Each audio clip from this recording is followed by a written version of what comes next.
खालीलपैकी कोणते विधान चुकीचे आहे?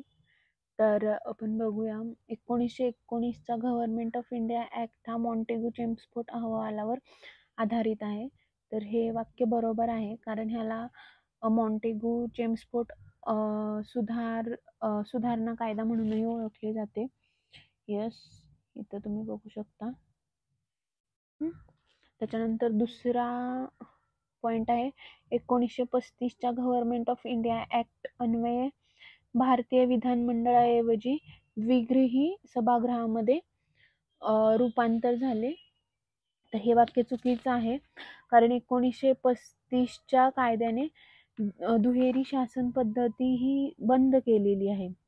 हे बघा, 1935चा हा भारत सरकार कायदा. तर त्याच्यामध्ये आपण इथं बघू शकता, या कायद्याने दुहेरी शासन व्यवस्था संपुष्टात आणली. त्याच्यामुळे हे पर्याय क्रमांक 2 हे चुकीचं आहे.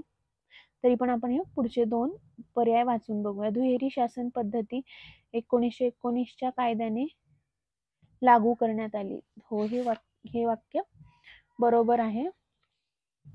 इथं आहे, शासनाची ही दुहेरी योजना डायरकी म्हणून ओळखली जाते आणि ही 1919च्या भारत सरकार कायद्यामधील आहे.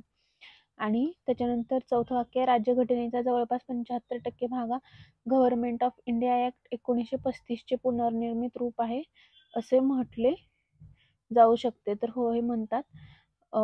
चौथा पर्यायही बरोबर आहे. त्याच्यामुळे पर्याय क्रमांक 2 हे विधान चुकीचे आहे. तर हो,